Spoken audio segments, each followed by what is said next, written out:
Sadhu, sadhu, sadhu.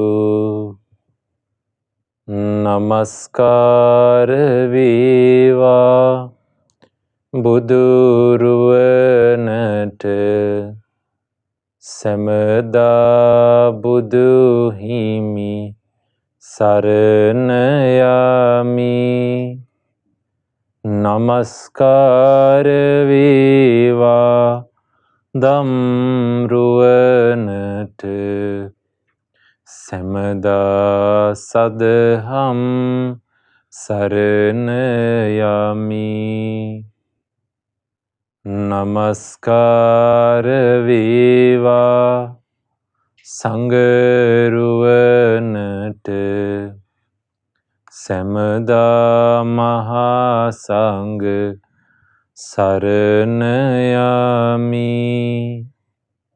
Namaskar veva Tunuruvanate Samada Tisarana Saranayami.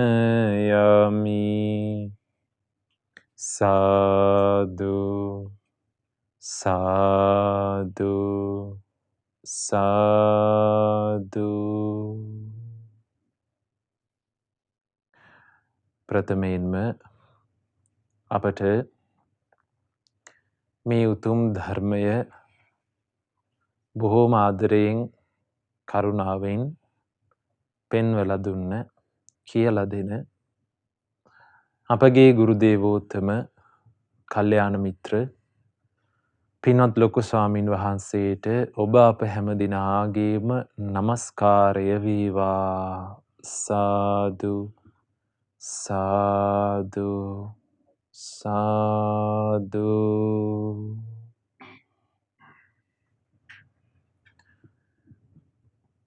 ශ්‍රද්ධාවන්ත වාසනාවන්ත පින්වතුනි, අදින් ආරම්භ වෙන්නේ ස්වාක්ඛාත ධර්මදේශනා මාලාව. මේ වැඩසටහන ස්වාක්ඛාත ධර්මදේශනා මාලාවේ පළවෙනි වැඩසටහන. එතකොට අපේ බුදුරජාණන් වහන්සේ මේ ලෝකයට පහළ වෙලා මේ ලෝකයේ තියෙන ඇත්ත ස්වභාවය, යථා ස්වභාවය ගැන කියලා දුන්න පින්වතුනි. ඒ කියලා දීපු ඒ උතුම් සත්‍යය බුදුරජාණන් වහන්සේ ආවට ගියාට දේශනා කළේ නැහැ. නොසැලකිල්ලෙන් දේශනා කළේ නැහැ. බුදුරජාණන් වහන්සේ මේ ලෝකයේ තියෙන සැබෑ ස්වභාවය මනාකොට පිරිසිදුව පිළිවෙලකට දේශනා කළා. එනිසායි බුදුරජාණන් වහන්සේගේ ධර්මයට කියන්නේ ස්වාක්ඛාතයි කියලා. සුඅක්ඛාත. සු කියලා කියන්නේ යහපත්, එහෙම නැත්නම් මනාකොට කියන එක. අක්ඛාත කියලා කියන්නේ දේශනා කළා කියන එක. ස්වාක්ඛාත කියලා කියන්නේ එහෙනම් මනාකොට දෙසූ දහමක්. අපි සරණ ගියේ ධම්මං සරණං ගච්ඡාමි කියලා. ඔබත් මමත් අපි හැමෝම සරණ ගියේ බුදුරජාණන් වහන්සේ විසින් දේශනා කරපු මේ දහම මනාකොට දේශනා කළා. බුදුරජාණන් වහන්සේගේ ධර්මය පැහැදිලි අර්ථ සහිතයි. සාත්තං සබ්යංජනං පැහැදිලි වචන වලින් යුක්තයි. කේවල පරිපූර්ණ සම්පූර්ණයෙන්ම පරිපූර්ණ එකක්. බුදුරජාණන් වහන්සේ මේ ලෝකයට චතුරාර්ය සත්‍ය නම් වූ පරම සත්‍යය ඉස්මතු කොට වදාලා. ඒ ඉස්මතු කොට දේශනා කරනකොට බුදුරජාණන් වහන්සේ පැහැදිලි අර්ථ සහිතව පැහැදිලි වචන සහිතව සහ සම්පූර්ණ පරිපූර්ණව දේශනා කළා. චතුරාර්ය සත්‍ය ධර්මයේ මෙන්න මේ කොටස බුදුරජාණන් වහන්සේ දේශනා කරලා නැහැ. මෙන්න මේ කොටස තව ටිකක් එකතු වෙන්න ඕනේ කියලා දෙයක් මේ ධහම තුල නැහැ. ඒ නිසායි බුදුරජාණන් වහන්සේගේ ධර්මයේ කේවල පරිපූර්ණ. සම්පූර්ණයෙන්ම පරිපූර්ණ එකක්. පරිසුද්ධං පිරිසිදුයි. සැඟවිච්ච අර්ථ සහිත ගුරු මුෂ්ටි සහිත මෙන්න මේ දේ දේශනා කරේ නැහැ. මේ කොටස සංගවලා තියෙන්නේ කියලා දෙයක් බුදුරජාණන් වහන්සේගේ දහම තුල නැහැ පින්වතුනි. ඊළඟට බුදුරජාණන් වහන්සේගේ ධර්මයේ ආදි කල්යාණං පටන් ගැනීමත් යහපත්. මජ්ජේ කල්යාණං බුදුරජාණන් වහන්සේගේ ධර්මයේ මැද කොටසත් යහපත් දෙයක්. පරිෝසాన කල්යාණං ඉවර වෙන කොටසත් අවසානයත් යහපත් දෙයක්. එතකොට පින්වතුනි මෙවන් දහමක් මෙවන් පරිපූර්ණව දෙසූ දහමක් ලෝකයේ වෙන කොහෙවත් නැහැ. ඒ නිසායි බුදුරජාණන් වහන්සේගේ ධර්මයට ස්වාක්ඛාත කියලා කියන්නේ. පින්වතුනි මෙවැනි දහමක් අහන්න පවා කෙනෙක් වාසනාවන්ත වෙන්න ඕනේ. මෙවැනි දහමක් සරණ යන්න පවා කෙනෙක් වාසනාවන්ත වෙන්න ඕනේ. මෙවැනි දහමක් අවබෝධ කරගන්නට නම් කෙනෙක් අතිශයින්ම වාසනාවන්ත වෙන්න ඕනේ. වාසනාව කියලා කියන්නේ නිකන් ඉබේ මතුවෙන දෙයක් නෙමෙයි. වාසනාව කියලා කියන්නේත් තමන්ගේම කැපවීමකින් තමන්ට උදා වෙන දෙයක්. දැන් ඔබ හිතනවා මෙන්න මෙහෙම දෙයක් අපිට හිතෙන්න පුළුවන්. කොහොමද? ඔබ හොඳින්ම දන්නවා අපගේ ප්‍රඥාවෙන් අග්‍රේශ්වර වූ සාරිපුත්ත මහරහතන් වහන්සේ. උන්වහන්සේ උපතිස්ස පරිබ්‍රාජකයා කාලේ ගිහි කාලේ උන්වහන්සේට මුණ ගැහෙනවා අස්සජී ස්වාමීන් වහන්සේලා. මුණ ගැහිලා උන්වහන්සේ සතර පද ගාථාවකින් පද දෙකක් කියද්දී උන්වහන්සේ උතුම් වූ සෝතාපට්ටි ඵලය සාක්ෂාත් කරනවා. කෙනෙකුට හිතෙන්න පුළුවන් මේක ඉතින් වාසනාවට වෙච්ච දෙයක් කියලා. මේක අහම්බෙන් සිද්ධ වෙච්ච දෙයක් කියලාත් හිතෙන්න පුළුවන්. නැහැ පින්වතුනි.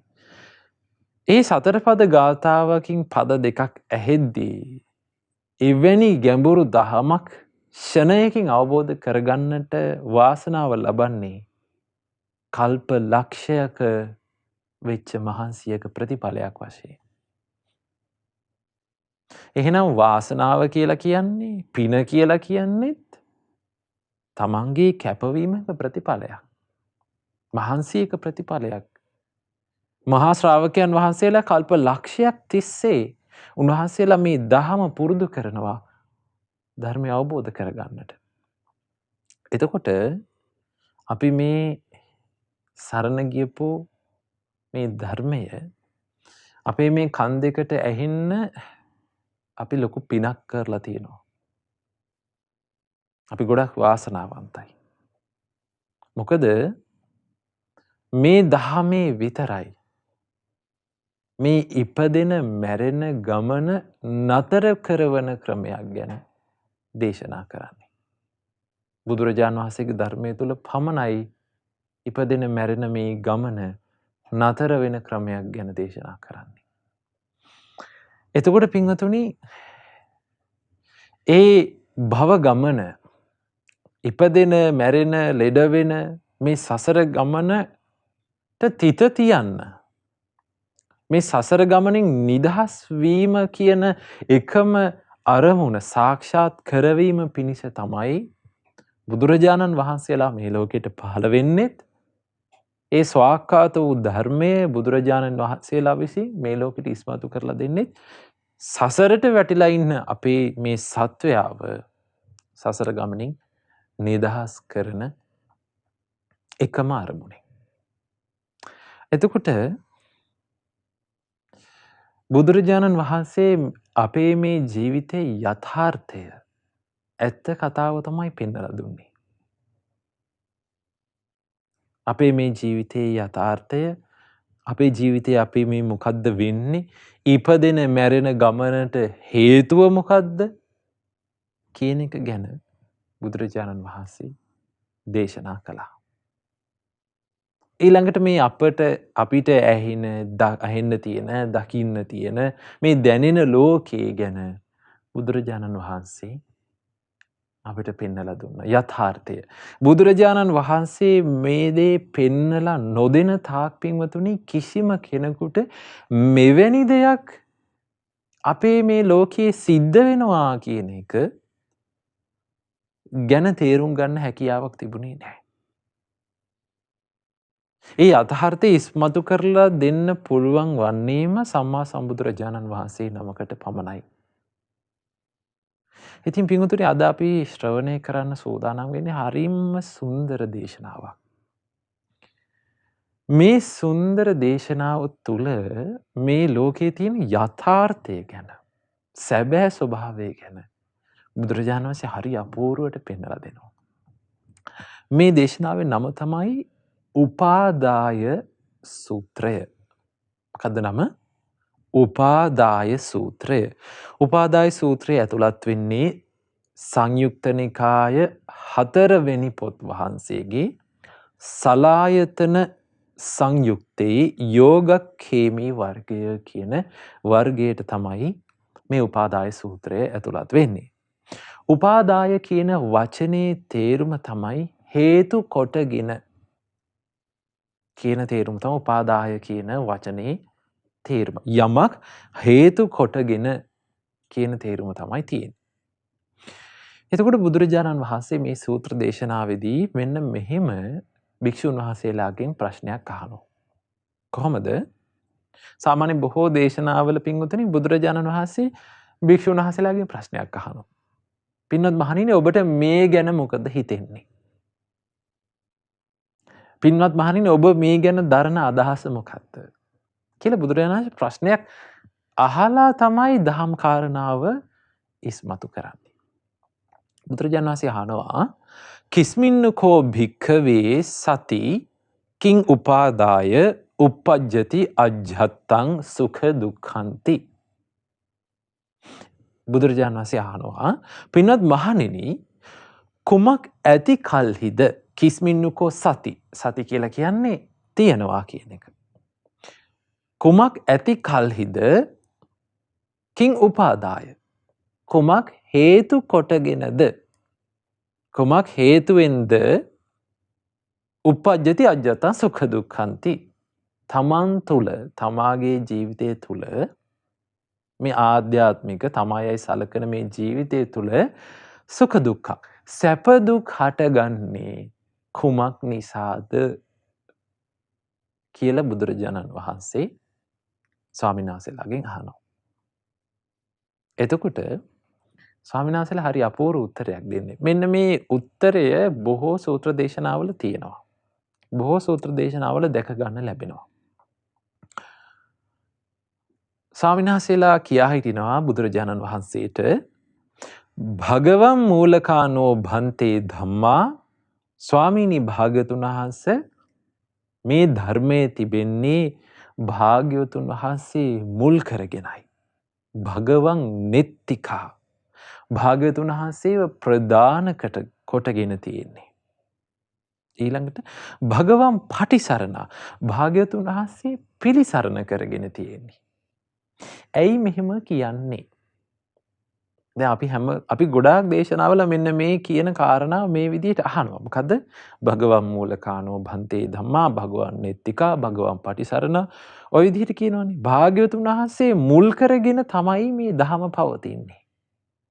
ඇයි භාග්‍යවතුන් වහන්සේ මුල් කරගෙන මේ ධහම පවතින්නේ? මොකද භාග්‍යවතුන් වහන්සේ මේ ලෝකයට අමුතු දහමක් පින්වතුනි දේශනා කරන්නේ නැහැ. භාග්‍යවතුන් වහන්සේගේ හිතේ ඇතිවෙච්ච දෙයක්. අපි ඒකට කියනවා හිතලුවක් කියලා. භාග්‍යවතුන් වහන්සේගේ හිතේ ඇති වෙච්ච දෙයක් භාග්‍යවතුන් වහන්සේ කල්පනා කරලා යමක් එහෙම නෙමෙයි භාග්‍යවතුන් වහන්සේ දේශනා කරන්නේ. භාග්‍යවතුන් වහන්සේ මේ ලෝකයේ මේ ධර්මයේ දේශනා කරන්නේ කොහොමද? මේ යථාර්ථය සත්‍යය උන්වහන්සේ ඉස්මතු කොට පෙන්වනවා. තේරුණාද? සත්‍යය තිබෙන්නා වූ මේ ලෝකයේ තියෙන තිබෙන්නා වූ සත්‍යය ඉස්මතු කොට පෙන්නනවා. මෙන්න මේකයි සත්‍යය. එතකොට මේ සත්‍ය කියන දේ භාග්‍යවතුන් වහන්සේගේ හිතේ ඇති වෙච්ච දෙයක් නොවේ. හැබැයි භාග්‍යවතුන් වහන්සේ පහළ නොවන්නට භාග්‍යවතුන් වහන්සේ මේ සත්‍යය ඉස්මතු කරලා නොදක්වන්නට මේ ලෝකේ කිසිම කෙනෙකුට මෙන්න මේ වගේ ස්වභාවයක් මේ අපේ ජීවිතේ තියෙනවා කියලා කවුරුවත් දැනන් හිටියේ නැහැ. අන්න ඒ නිසායි භාග්‍යවතුන් වහන්සේ මුල් කරගෙන මේ ධහම පවතින්නේ. ධර්මය කියලා කියන්නේ සත්‍යයට, චතුරාර්ය සත්‍ය ධර්මයට. එතකොට චතුරාර්ය සත්‍ය ධර්මයේ පවතින්නේ භාග්‍යවතුන් වහන්සේ මුල් කරගෙන. ඇයි? මොකද භාග්‍යවතුන් වහන්සේ තමයි මේ චතුරාර්ය සත්‍ය ධර්මය ඉස්මතු කරලා පෙන්වන්නේ, විග්‍රහ කරලා පෙන්වන්නේ. එතකොට භගවන් නෙත්තිකා භාග්‍යවතුන් වහන්සේව ප්‍රධාන කරගෙනයි ඉන්නේ හැම වෙලාවෙම. භාග්‍යවතුන් වහන්සේ නමක් පහළ වෙනවද? සම්මා සම්බුදුරජාණන් වහන්සේ නමක් පහළ වෙනවද? ධර්මයේ පහළ වෙනවා. එතකන් ධර්මයේ සැඟවිලා තියෙන්නේ. ධර්මයේ නැතුව නෙමෙයි ධර්මයේ සැඟවිලා තියෙන්නේ. භගවන් පටිසරණ භාග්‍යවතුන් වහන්සේ පිළිසරණ කරගෙන ඉන්නේ. ස්වාමීන් වහන්සේලා දේශනා කරනවා කියා හිටිනවා සාදු වත භන්තේ භගවන්තං යේව පටිබාතු ඒතස්ස භාසිතස්ස අත්තෝ. ස්වාමීනී භාග්‍යවතුන් වහන්සේ භාග්‍යවතුන් වහන්සේටම මේ කියාපු ඒ දහම් කාරණාවේ අර්ථය භාග්‍යවතුන් වහන්සේම අපිට පැහැදිලි කරලා දෙනසේක්වා. භගවතෝ සුත්වා භික්ඛූදාරෙස්සන්ති. භාග්‍යවතුන් වහන්සේගෙන් අහගෙන භික්ෂුන් වහන්සේලා දරා ගන්නවා කියලා ඔන්න ස්වාමීන් වහන්සේලා කියා හිටියා. එතකොට භාග්‍යවතුන් වහන්සේ දේශනා කරනවා මෙන්න මෙහෙම. කොහොමද? තේනහි භික්ඛවේ සුනාත. එහෙනම් පින්වත් මහණෙනි හොඳට අහන්න සුනාත. සාදුකං මනසිකරෝත. හොඳට මෙනෙහි කරන්න. ඔන්න ඔය කියන වචන ටිකත් අපිට හොඳට අහලා පුරුදු වෙ නේද පින්වතුනි?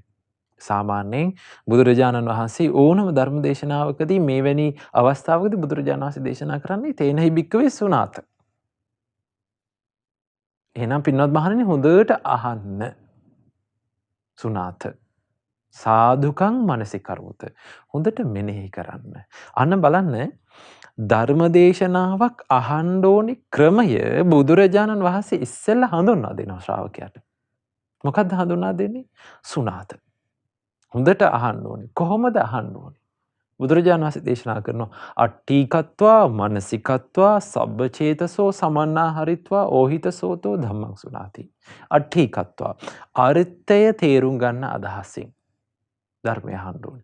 මනසිකත්වා ඒ දහම් කාරණා හොඳට හිතෙන් විමසමින් මෙනෙහි කරමින් අහන්න ඕනි. සබ්බචේතසෝ සමන්නා හරිත්වා.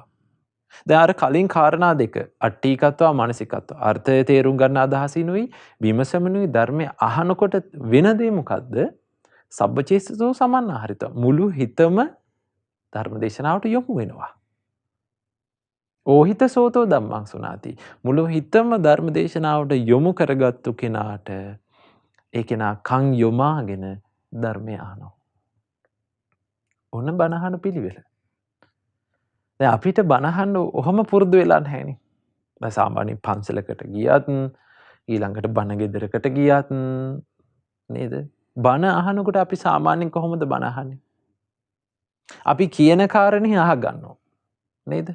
කියන කාරණේ අහගෙන සමහර වෙලාවට ඒක තේරුණොත් අපි ඔළුව වනනවා. හැබැයි අපි ඒකේ තියෙන අර්ථය තේරුම් ගන්න අදහසින් විමසමින් මෙනෙහි කරමින් ධර්මය අහන්නේ බොහොම කලාතුරකින්.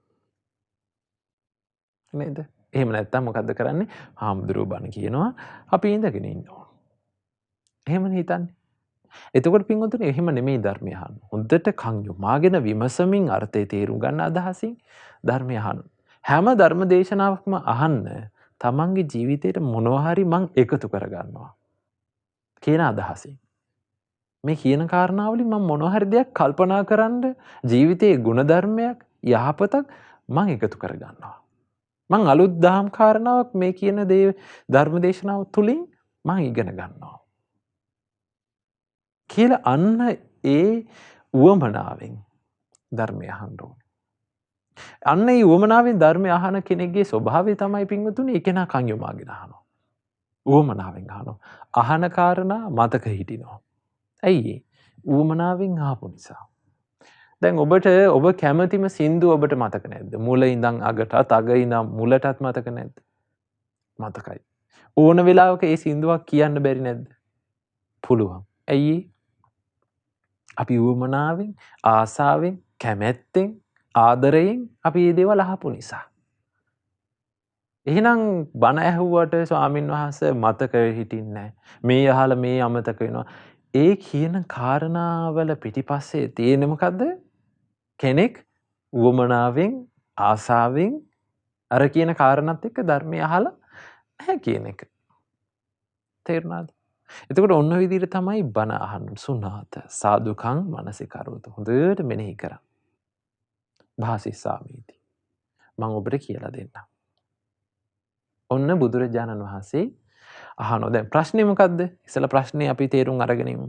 කිස්මින්නකෝ භික්ඛවේ සතිකින් උපාදාය uppajjati ajjattan sukha dukkhanti.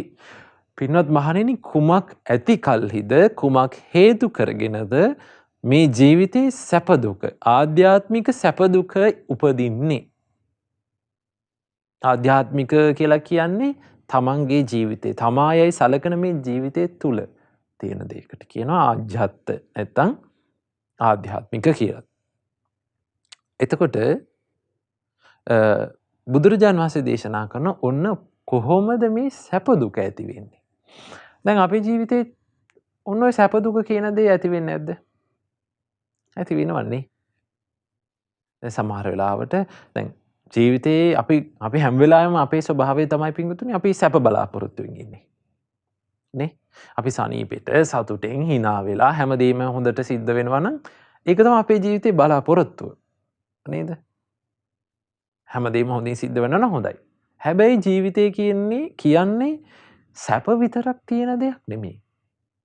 මේ ජීවිතේ තියෙන දුක කියන දේත්. තේරුණාද? ආධ්‍යාත්මික සැපත් තියෙනවා දුකත් තියෙනවා. තමාගේ ඇසලකන ජීවිතය තුළ මේ සැප සහ දුක කියන දෙකම එනවා. ප්‍රශ්නේ තියෙන්නේ අපි කැමති වන්නේ අපි ආස කරන්නේ හැම වෙලාවෙම සැපට. සැපට යමක් අපි ආස කරනවා නම් අපි කැමති දේ නොලැබෙනකොට මොකද වෙන්නේ? දුක ලැබෙනකොට මොකද වෙන්නේ? අන්න අපේ හිත කඩාගෙන වැටෙනවා. එතකොට බුදුරජාණන් වහන්සේ දේශනා කරනවා මේ සැප දුක ඇතිවන්නේ කොහොමද?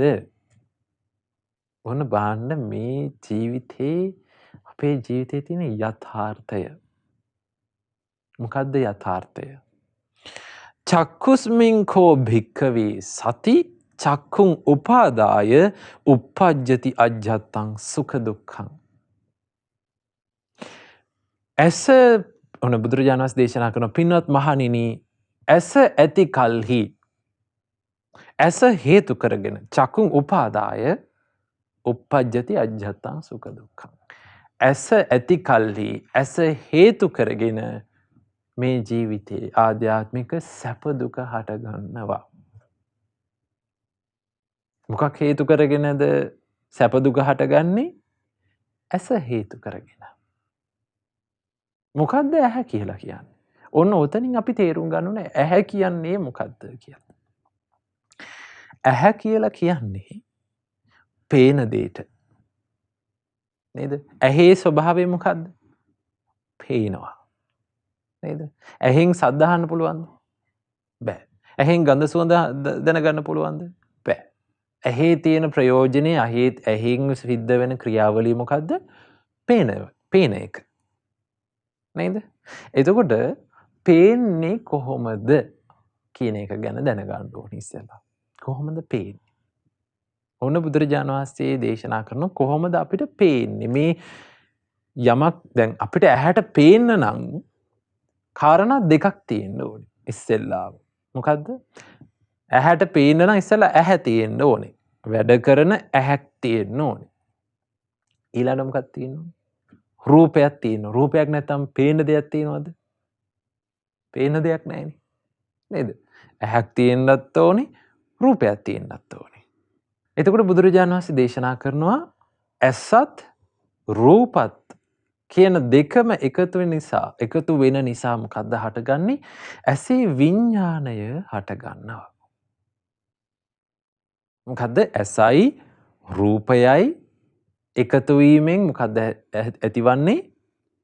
ඇසේ විඥාණය හටගන්නවා. ඊළඟට බුදුරජාණන් වහන්සේ දේශනා කරනවා තින්නම් සංගති පස්සෝ. ඔය තුනේම එකතුව මොකද්ද? ඔය තුනේ එකතු වීමෙන් හටගන්නේ ස්පර්ශය. ඔය තුනේ එකතුවට කියන මොකද්ද? ස්පර්ශය කියලා. ඔන්න අපිට රූපය කියන දේ ඇහැට ස්පර්ශ වුණා. විඥාණය කියන දේ නැතුව රූපයයි ඇහැයි තිබුණට ස්පර්ශය වෙන්නේ නැහැ. තේරෙනවද? එහෙනම් ඇහැ තියෙන්නත් ඕනේ, රූපය තියෙන්නත් ඕනේ, විඥාණය කියන දේ එතෙන්ට ආවට පස්සේ එකතු වුණාට පස්සේ තමයි ඔන්න ස්පර්ශය වෙන්නේ. හරි? එතකොට ඔන්න ස්පර්ශය වෙච්ච ගමන් ඔන්න දැන් අපිට පේන්න පටන් ගන්නවා. පස්ස පච්චය වේදනා. ඔන්න ස්පර්ශය වෙච්ච රූපය අපි විඳිනවා. විඳීම් තුනයි. මොනවද විඳීම්? සුඛා වේදනා, දුක්ඛා වේදනා, අදුක්ඛම සුඛා වේදනා. සැප විඳීම, දුක් විඳීම, සැප දුක් රහිත විඳීම. තුනක් තියෙනවා. තේරුණාද? එතකොට ඔන්න බලන්න දැන් සැප විඳීම හටගන්නත්, දුක් විඳීම හටගන්නත් මොකද්ද තියෙන්න ඕනේ? ඔන්න ඇහැ කියන දේ තියෙන්න ඕනේ. අර ක්‍රියාකාරීව තියෙන ඇහැ නිසා නේද අපිට රූපයක් පෙනුනේ? ඔව්. නේද? එතකොට මේ රූපේ ස්පර්ශය වෙච්ච නිසා ඒ ස්පර්ශය වුණා. ස්පර්ශයෙන් අපි ඔන්න විඳා. විඳීමෙන් ඔන්න මොකද්ද? අපේ හිතේ සැප දුක හට ගන්නවා. තේරුණාද? චක්කුස්මින් සති චක්කුං උපාදාය uppajjati ajjatang sukha dukkam. සෝතස්මින් සති සෝතං උපාදාය uppajjati ajjatang sukha dukkam.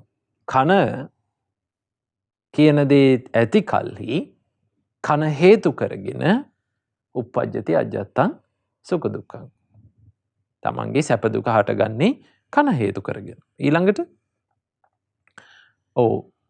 ගානං, නාසය, දිව, කය, මනස කියන මෙන්න මේ ආයතන 6 ඇති කල්හි තේරුණාද? මේ ස්පර්ශ ආයතන 6 මේවට කියනවා ස්පර්ශ ආයතන 6 කියලා. එතකොට මෙන්න මේ ස්පර්ශ ආයතන 6 තියෙනකොට මොකද වෙන්නේ? අපි විඳිනවා. නේද? යම්කිසි විඳීමක් අපිට ලැබෙනවා. ඒ විඳීම ලැබෙනකොට අපි මොකද්ද කරන්නේ? ඔන්න සැප විඳිනවා, දුක් විඳිනවා. හැබැයි පින්වතුනි හොඳට බලන්න ඔය විදිහට අපේ හිත අපි ඔය විදිහට හිතනවද? අපි ඔය විදිහට තේරුම් අරගෙන ඉන්නවද? අපි ඔය විදිහට තේරුම් අරගෙන හිතන්න මෙහෙම. ඔන්න ඔබ පාරේ යනවා. පාරේ යනකොට දැන් සාමාන්‍යයෙන් ගොඩක් අය ඉන්නවනේ ගමේ තරහකාරයෝ කියන අය. Taman කැමති නැති, Tamanට කරදර කරපු, අසාධාරණකම් කරපු මිනිස්සු ඉන්නවනේ. නේද? ගම්වල හරියට ඉන්නවනේ. ඔන්න දැන් පාරේ යනවා. පාරේ යනකොට ඔන්න Taman කැමති නැති, Tamanක තරහා මිනිස්සෙක් හම්බෙනවා. ඇස් දෙකට දැකපු ගමන් හට ගන්නා විඳීම කුමක්ද? විඳීම මොකද හටගන්නේ? සැප විඳීමක්ද හටගන්නේ? දුක් විඳීමක්ද හටගන්නේ? දුක් විඳීමක් හටගන්නේ. නේද? එතකොට අපිට උන්න දුක් විඳීමක් හට ගන්නවා, තරහ යනවා නේද? ගොරත් වෙනවා.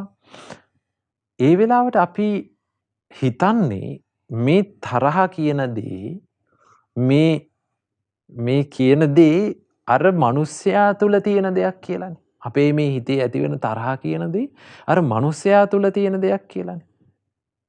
මිනිස්යා තුල තියෙන දෙයක් නෙමෙයි.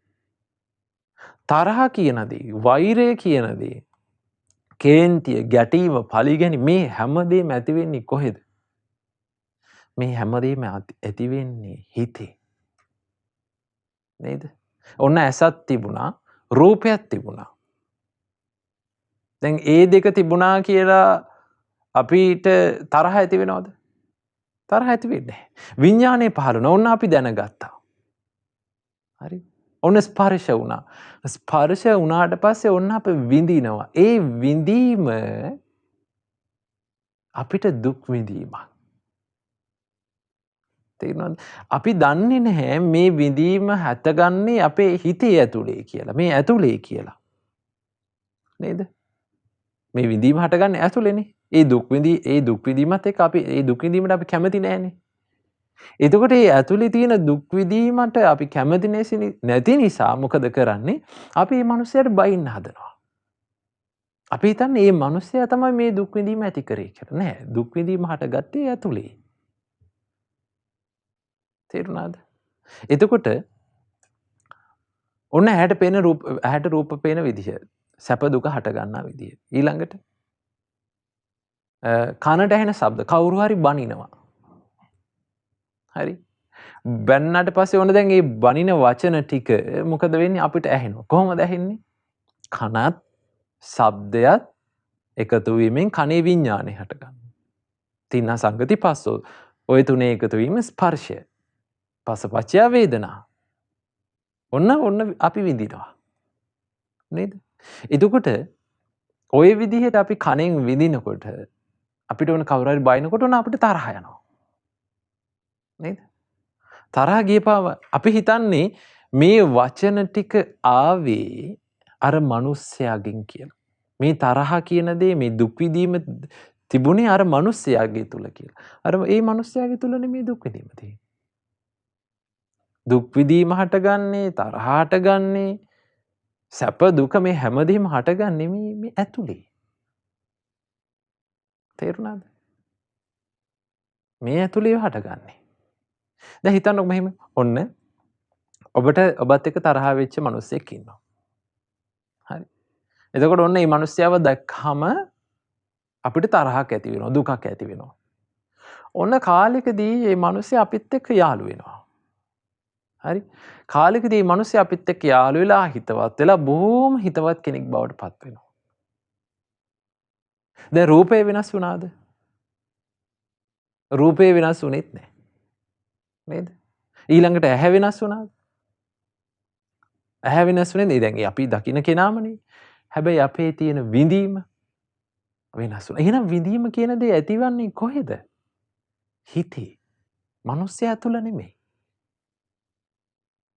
නේද? එහෙනම් අපි මේ ඇහෙන් දකින ලෝකේ, කනෙන් අහන ලෝකේ, ඊළඟට නාසයට ගඳ සුවඳ දැනෙන ලෝකේ මේ හැම දෙයක්ම ඇතිවන්නේ මේ සැප දුක් විඳීම ඇතිවන්නේ තමන්ගේ හිතේ. තේරුණාද? ඇස ක්‍රියාත්මක වන්නේ අපේ මේ ශරීරය තුලයි. කන ක්‍රියාත්මක වන්නේ මේ ශරීරය තුලයි. නාසය දිවකය මනස කියන මේ ආයතන හයම ක්‍රියාත්මක වන්නේ අපේ ශරීරය තුලයි. එහෙනම් මේ මුළු ලෝකෙම කියන දේ සකස් වෙන්නේ කොයි තුලද? මේ ශරීරය තුල. ඒකයි බුදුරජාණන් වහන්සේ දේශනා කළේ. ලෝකය කියලා කියන්නේ බාහිර දෙයක් නොවේ. ලෝකය කියලා කියන්නේ තමන් තුල සකස් වෙන දෙයක්. ලෝකය කියලා කියන්නේ අපේ ජීවිතය ඇතුලේ සකස් වෙන දෙයක්. ඒකයි බුදුරජාණන් වහන්සේ දේශනා කරේ ලෝකය කියන දේ මේ බඹයක් පමණ වූ ශරීරය තුලින්ම අවබෝධ කරගන්න පුළුවන් කියලා. තරහ කියන දේ බාහිරින් ඇති වෙනවා නම් තරහ කියන දේ වෛරය කියන දේ බාහිරින් එනවා නම් පින්වතුනි අපිට කවදාවත් තරහ වෛරය කියන දේ දුරු කරන්න බෑ. ඇයි? මේ ලෝකේ අමනාප පුද්ගලයන් මේ ලෝකේ ඉන්න කෙනා කටයුතුකම් කරන පුද්ගලයන් අපිව තරහ ගස්සන පුද්ගලයන් අපිට පුළුවන් ද නවත්තන්න බෑ. අපිට කරන්න පුළුවන් ප්‍රමාණයක් තියෙනවා. එතනින් එහාට කරන්න බෑ. නේද? එහෙනම් තරහා කියන දේ, වෛරය කියන දේ, ගැටීම කියන දේත්, ඒ වගේම සැප දුක කියන දේත් මේ හැම දෙයක්ම එකතු වෙන්නේ, ඇතිවන්නේ මේ අපේ හිත තුල. එතකොට අපිට පුළුවන් මේ අපේ හිතේ තියෙන දේ, ඒක මානසික දෙයක් වෙච්ච නිසාම තමයි අපිට මේ දේ පාලනය කරන්නත් පුළුවන්. එහෙම නැත්නම් පාලනය කරන්න බෑ. නේද? එතකොට අපිට කවුරු හරි බනිනකොට අපි කැමති නැති කෙනෙක් දැක්කහම අපි හිතන්න ඕනි කොහොමද? ඔන්න බුදුරජාණන් වහන්සේ හිතන්න ක්‍රමයක් දේශනා කරනවා. කොහොමද? තංකින් මඤ්ඤත භික්ඛවේ චක්කුං නිච්ඡං වා අනිච්ඡං වාති. පින්නත් මහණෙනි ඔබට මේ ගැන මොකද්ද හිතෙන්නේ? මොකද්ද? ඇස නිට්ටයයිද අනිත්‍යයිද? බුදුරජාණන් වහන්සේට පිළිතුරු දෙනවා අනිච්ඡම් භන්ති. අනිත්‍යයි ස්වාමීනි. යම් පන අනිච්ඡං දුක්ඛං වාතං සුඛං වාති. යමක් අනිත්‍ය නම් එය සැපක්ද දුකක්ද? එය දුකයි.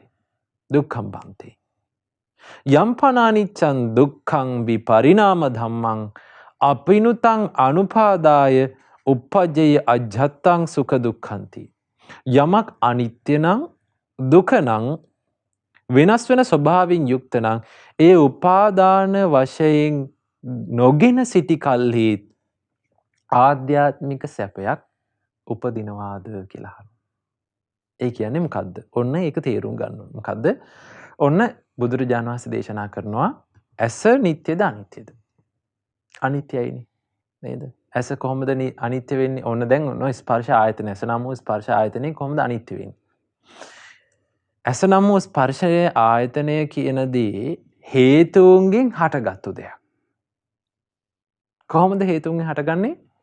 චක්කුංච පටිච්ච රූපේච උප්පජ්ජති චක්කු විඥාන. ඇසත් රූපත් නිසා තමයි විඥානේ හටගන්නේ. තේරුණාද? තින්න සංගති පස්සෝ. ඔන්න ඔය තුනේ එකතු වීම තමයි ස්පර්ශය කියලා කියන්නේ. එහෙනම් ස්පර්ශ ආයතනේ අපිට මේ පෙනීම කියන දේ යම් කිසි දෙයක් නෙමෙයි හේතුන්ගෙන් හටගත්තු දෙයක්. තේරුණාද? ඒ හේතු නැති වෙනකොට මොකද වෙන්නේ? ඒක නැති වෙනවා. හිතන්නකෝ මෙහෙම. ඔන්න දැන් අපේ ඉස්සරහට අපි කැමති නැති මිනිස්සයා මුණ ගැහෙනවා. මුණ ගැහුණාට පස්සේ ඔන්න දැන් අපි මේ මිනිස්සයව පහු කරගෙන යනවා. තේරුණාද? පහු කරගෙන ගියාට පස්සේ අර දැකපු රූපය දැන් තියනවද? අර දැකපු රූපේ නැහැ දැන්. ඇයි? ඇසයි රූපය විඥානය එකතු වුණා. මොකද උනේ? ඒක වෙනස් වෙලා ගියා. අනිත්‍ය වෙලා ගියා. හැබැයි අපිට මොකද වෙන්නේ?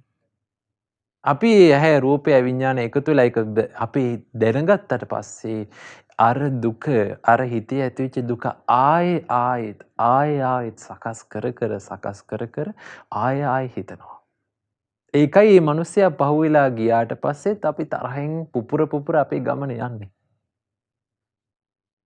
තේරෙනවද? ඇයි රූපය විඥානය එකතු වුණා එතනින් ඉවරයි. එතනින් ඉවරයි රූපය. තේරුණාද? එතකොට එහෙනම් අනිත්‍ය වෙලා මේක වේගෙන් අනිත්‍ය වෙලා යනවා. හැබැයි අපි මොකද කරන්නේ? ඒ දැකපු රූපය අපි අල්ලගත්තා. උපාදාන වශයෙන් අල්ලගත්තා. නේද? උපාදාන වශයෙන් කොහොමද අල්ලගන්නේ? දැන් සාමාන්‍ය තමන්ට කවුරු හරි බැන්නොත් ගැහුවොත් අපි හිතනවා මට බැන්නා. මට ගැහුවා. මාව ලැජ්ජාවට පත් කරා. එහෙම කී හිතනේ අපි තරහ ගන්න. නේද? එහෙනම් මේ බැඳීම තියෙන්නේ කාත් එක්කද? තමන් එක්ක. තමන්ව උපාදාන වශයෙන් අරගෙන මගේ ආත්මය කියලා අපි උපාදාන වශයෙන් අරගෙන ඉන්න නිසා තමයි දුක හටගන්නේ. බුදුරජාණන් වහන්සේ දේශනා කරනවා මගේ ආත්මය කියලා අපි උපාදාන වශයෙන් අල්ලගන්න නැත්තම් සැප දුක කියන දේ හටගන්නවද? සැප දුක කියන දේ හටගන්නේ නැහැ. නේද? ඒක හටගන්නේ නැහැ. බුදුරජාණන් වහන්සේ දේශනා කරනවා ඔන්න ඊළඟට කන ගැනත් බුදුරජාණන් වහන්සේ ওই විදිහටම දේශනා කරනවා. පින්වත් මහණෙනි කන නිට්ටයද අනිත්‍යයි. යමක් අනිත්‍ය නම් යමක් දුක නම් වෙනස් වෙන ස්වභාවයට නම් අයිති ඒ උපාදාන වශයෙන් අල්ලා නොගැනීමෙන් තවදුරටත් දුක ඇති වෙනවද? සැප දුක ඇති වෙනවද? සැප දුක ඇතිවන්නේ නැහැ. අන්න ඒ නිසායි මේ රූප වේදනා සංඥා සංකාර විඥාන කියන පංච උපාදානස්කන්ධය මේ පංචස්කන්ධයම අපි උපාදාන වශයෙන් අපි අල්ලගෙන ඉන්නේ. මම මගේ ආත්මය කියලා අපි අල්ලගෙන ඉන්නේ. ඒ අල්ලගෙන ඉන්න තාක් මොකද වෙන්නේ? දුක හට ගන්නවා. භවය සකස් වෙනවා. හැබැයි රහතන් වහන්සේ තුල තිබෙන්නේ රහතන් වහන්සේ උපාදානය අතහරිනවා. බැඳී යාම නැහැ. රහතන් වහන්සේ මගේ ආත්මය කියලා මේ රූප වේදනා සංඥා සංඛාර කියන පංච උපාදානස්කන්ධය අල්ලගෙන නැහැ. ඒ නිසා උන්වහන්සේගේ ජීවිතය තුළ සැප දුක කියන දේ උන්වහන්සේ දුරු කරලා වාසය කරන්නේ. උන්වහන්සේට සැපක් ආවත් උන්වහන්සේ සැලෙන්නේ නැහැ. දුක් විඳීමක් ඇති වුණත් උන්වහන්සේ ඒකට යට වෙන්නේ නැහැ. නේද? එතකොට අන්න ඒ විදිහට අපේ මේ තියෙන මගේ ආත්මය කියලා මේ බැඳීමත් එක්ක උපාදානයත් එක්ක තමයි අපි මේ අපේ ජීවිතේ සැප දුක කියන දේ හටගන්නේ. එහෙනම් මෙන්න මේ කියන මේ යථාර්ථය අපි තේරුම් ගත්තොත් අපි යථාර්ථය තේරුම් ගත්තොත් මොකද වෙන්නේ? ඔන්න බුදුරජාණන් වහන්සේ දේශනා කරනවා. ඒවම් පස්සම් භික්ඛවේ සුතවා අරිය ශාවකෝ චක්කුස්මින් පිනිබ්බින්දති. ඔය විදිහට දකින ආර්ය ශ්‍රාවකයා ඇස කෙරෙහි අවබෝධයෙන් යුක්තව කලකිරෙනවා. අවබෝධයෙන් යුක්තව කලකිරෙනවා කියලා කියන්නේ දැන් කලකිරෙනවා කියන වචනේ ඇහිච්ච ගමන් අපිට හිතෙන්නේ අයියෝ එපා වෙලා වැඩක් නැහැ. එහෙම කියලා. එහෙම කලකිරීමක් නෙමෙයි මේ. අවබෝධයෙන් යුතු කලකිරීමක තියෙන ස්වභාවය තමයි අවබෝධයෙන් යුතුව කලකිරිච්ච කෙනාගේ ස්වභාවය තමයි ඒ කෙනා මෙන්න මේ ඇහැ කන නාසය දිව කය මනස කියන දේ හිස් දෙයක්. මේක මේ යම්කිසි දෙයක් මහා ලොකු මේක දෙයක් වගේ දෙයක් නෙමෙයි මේක හිස් දෙයක්. මේක වැඩකට නැති දෙයක් කියලා එයා තේරුම් ගන්නවා. ඒ තේරුම් ගත්තට පස්සේ එයාට ඒක මහා ලොකු දෙයක් නෙමෙයි. මේක හරියට මේ වගේ. හිතන්න ඔබට මැජික් එකක් කවුරු හරි පෙන්නනවා. දැන් මැජික් එක අපි ඉස්සරහින් ඉඳන් බලාගෙන ඉන්නකොට මොකද්ද? ඒක මහා ලොකු මැජික් එකක්. තොප්පියක් ඇතුලෙන් හාවෙක් ගන්නවා නේද?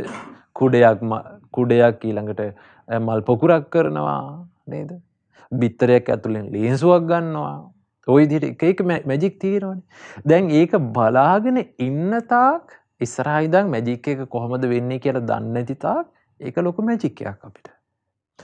හැබැයි මේ මැජික් එක කරන විදිය ඉගෙන ගත්තට පස්සේ ඔන්න අපි දකිනවා මේ මැජික් එක කරන විදිය. කරන විදිය ඉගෙන ගත්තට පස්සේ තවදුරටත් ඕක මැජික් එකක් වෙනවද?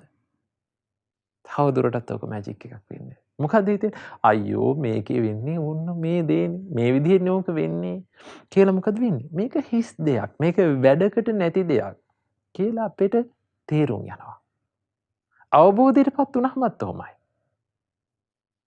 අවබෝධයටපත් වුණ අවබෝධයෙන් කලකිරිච්ච කෙනාගේ ස්වභාවය තමයි ඒ කෙනාට එපා වෙන්නේ නැහැ. කඩාගෙන වැටෙන්නේ නැහැ. හැබැයි ඒ කෙනා දන්නවා මේ දේවල් හිස් දෙයක්.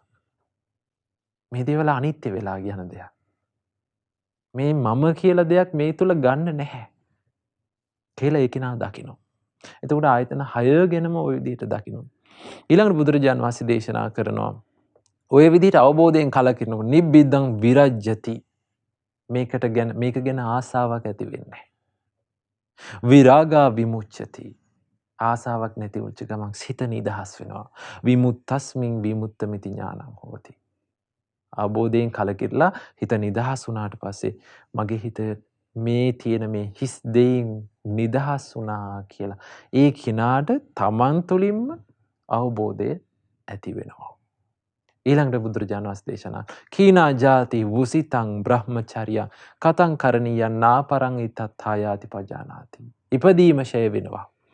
ඊළඟට බ්‍රහ්මචර්ය සම්පූර්ණ වෙනවා. කතං කරණීයං කළ යුතු දේ සම්පූර්ණයි. නාපරං ඉත්තත්ථායාති පජානාති.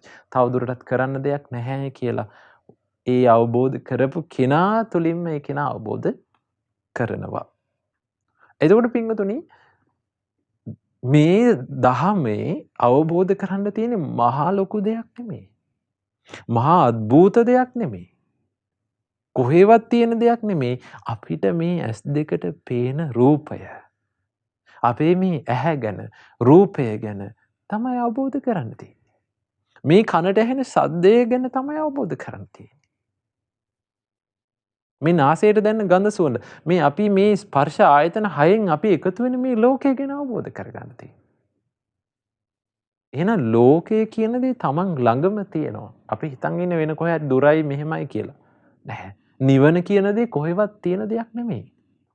නිවන කියන්නෙම මේ ඇහැට පේන රූපය, ශබ්දය, ඊළඟට ගඳ සුවඳ මේ දේවල් අවබෝධ කරගන්න එකයි. නිවන ඔබ ළඟමයි. නිවන අපි හැමෝම ළඟ තියෙන්නේ. ඒක අපි අවබෝධ නොකිරීමම තමයි, ඒක නොදැකීමම තමයි අවිද්‍යාව කියලා කියන්නේ.